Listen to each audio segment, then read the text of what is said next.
Welcome viewers to the fabled land of Mpumalanga, where the tar roads are good and the dirt roads are even better. And that's good because we are here with BMW, who are launching an entirely new GS family. We've already ridden the new 1300GS, but now let's look at its little brother. A little brother that's getting bigger all the time. It started out as a 650, then an 800, then an 850, and now we have the new F900GS. And it's certainly not bad. Oh, that's quite lovely. Yes, it has grown up, mostly in the bore region. The parallel twin motor goes from 853cc to 895cc, and they do this by increasing the bore from 84mm to 86mm while leaving the stroke alone. Generally, engineers do this solely to increase power and light more fire up the rider's backside, something that was greatly needed in the past.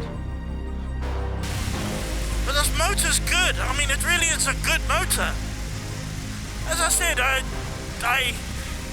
criticized the mid-range BMWs in the past for being a bit unsmooth and a bit clunky, and despite being a bit unsmooth and a bit clunky, also a bit boring. As I say, you remember the ride, you don't remember the motorcycle. I'm not getting that with this. For the numbers, this difference increases the horsepower from 90 on the previous 850 to 105 on this one. Plus the torque is up from 86 to 93 Newton meters. But the real highlights of the 900 have nothing to do with the motor and everything to do with that chassis. And with this, BMW is seriously focused on its off-roadiness. The wheels are spoked with a 21-inch on front and a 17 at the rear. This specific bike has the Enduro Pro pack, so it gets shower adjustable forks and a Sachs rear shock. The two of them offer 230 and 215mm of travel, which is very off-roady indeed. But the major headline is the weight. The previous 850GS tipped the scales at 233 kilograms, whereas the 900 is now at 219. That's a lot. This bike feels like a big, slightly heavy dirt bike. Seriously.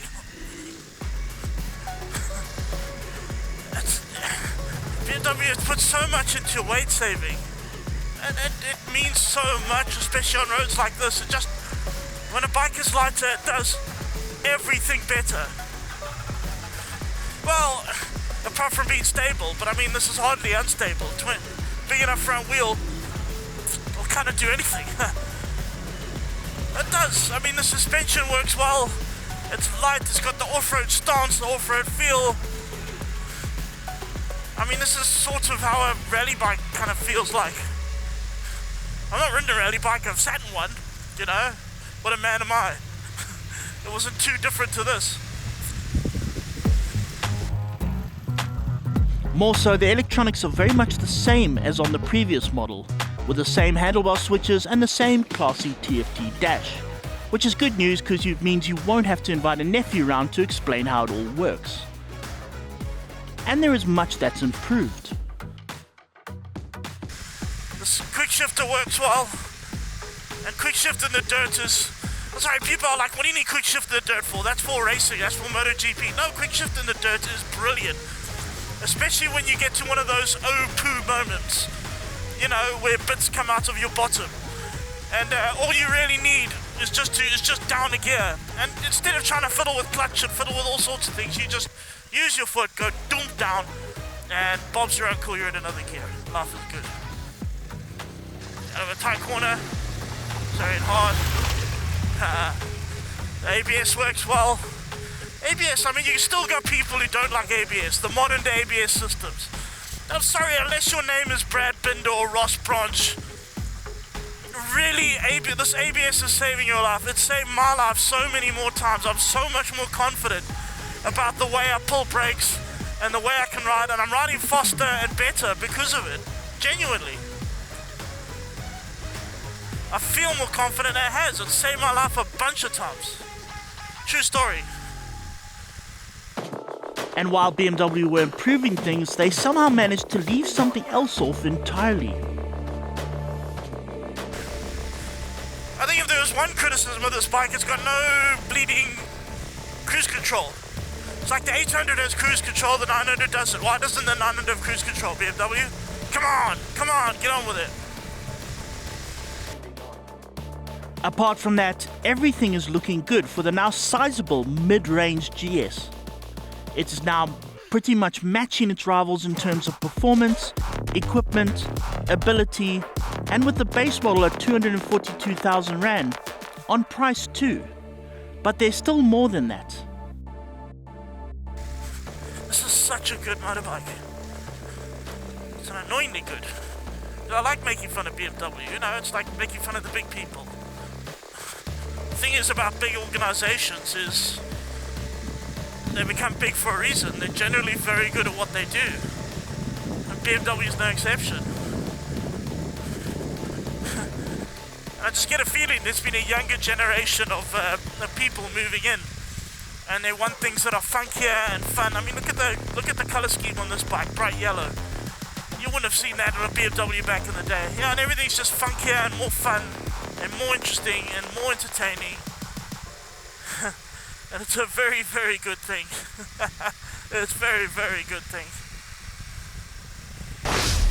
So there we have it, ladies and gentlemen, the new BMW F900GS. They keep, everything seems to get bigger. I mean, not that long ago, the 900/1000 was the kind of big boy adventure bike, and people said, why would you need bigger? Now it's the 900s, the 900's are mid-range. Yeah, it is. How the heck is all this happening? And especially riding these bikes in this company, they did feel quite small compared to the big 1300. Yeah, we did have the 1300s there at the same time. Yeah. More of that coming up soon. Now, Glenn, you were especially happy with those 900s. Yeah, I like the gravel edition ones, especially for some reason.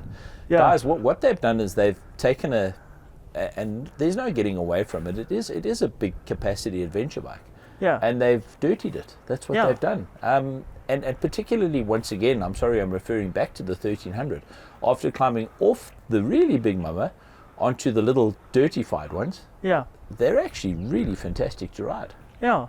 Now you went further. Now you stop and wait for people to catch up and all that, and you'll talk on the side of the road, all the journalists, and you brought up an interesting point. You said if the 1300GS and the 900GS were the same price, which one would you buy?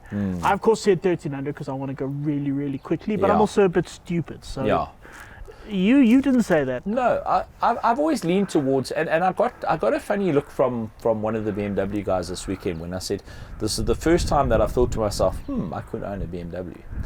They built a really nice, nimble, small motorcycle that fits my kind of riding. And the reason I say that is because coming from a predominantly dirt bike background, I like to go and play on two-spur and single-spur and not mad stuff. I've got my dirt bike for that. But I also like to occasionally put my best buddy on the back and go out for a nice long ride, not necessarily a long tour per se. Yeah. And things have changed now. That 900 for me is a great balance of the two. I can get onto the tar and I can do speeds far in excess of the speed limit. And I need to mention that the tyres we had on at this launch were the Metzler Carews. They're only rated very dirty tyres. They're rated up to 160, and even in speeds slightly faster than that, I believe the bike handles really well. We never do that ourselves. But if you put a set of let's say, for example, something like the Donovan Omissions on, you're going to get good road, you're going to get good off-road, and you're going to get good longevity.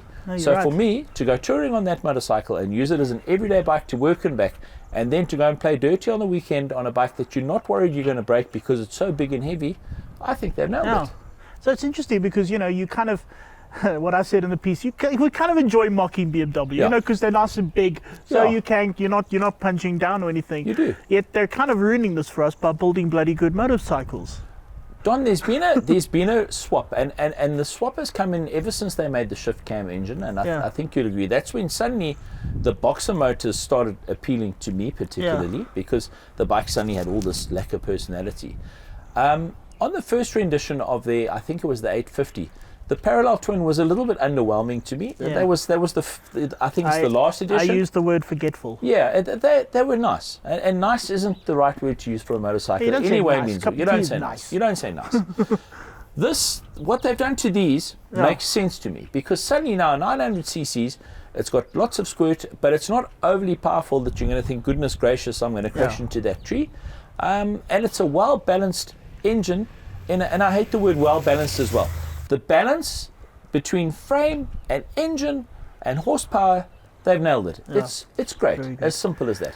Now, okay, we're going to just compare it quickly to a few of its rivals. Okay, the BMW F900GS, it's currently in the base price, which no one's going to buy a base model, let's be clear. Yeah. It's 242,900. Yeah. Add a few bits and bobs onto that, and you're closer to 300,000 Rand. It also, as we said, it makes 105 horsepower, 100 newton meters of torque, which is pretty good considering you look at the KTM 890 Adventure R, which is kind of It's a which class is the leader. direct. It's Yeah. also a parallel twin, similar capacity in that. That is also 105 horsepower, but 98 newton meters of torque, and that's at 289,000 Rand for the 2024 model. They do have some 23s for 267, although they don't. The resale's not as good. Yeah. Blah blah blah. It's a long spiel. Don't But just. that's not You've got bad. the That's figures. not bad. What's the weight difference? Is the KTM slightly lighter? Okay, this is sort of interesting because when I rode the 900, I hadn't compared it to the KTM. Yeah. I thought it was really light. Yeah. And then I look at the weight. It's 219 wet weight for the BMW. The KTM is 210. But you don't feel it. Yeah. Is that right? I mean, a I lot of the wouldn't time say you'll it, hear us but- all say when we start rolling, but I never felt it. Even Yeah. climbing on and climbing off, and just Yeah, you didn't. generally But that pushing KTM it is around. ridiculously light. It feels good. Yeah. Now there's another one just to consider. Triumph Tiger 900 Rally Pro. It's got an extra cylinder on, so maybe that's cheating.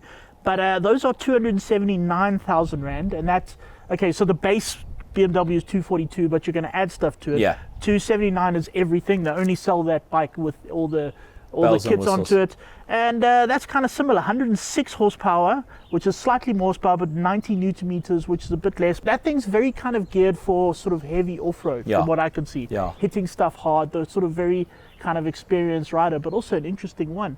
Well, But, look, the 900, the 1900 that was on the launch now had full-on shower suspension. Yeah. And you could feel That's it. the one with the Enduro Pro. Yeah, Yeah. I think how he was riding, he said, oh, it feels a little bit stiff to him. But Yeah. for an off-road guy who wants to do more That is hardcore true. stuff, that's what you're looking for. Yeah, that is true.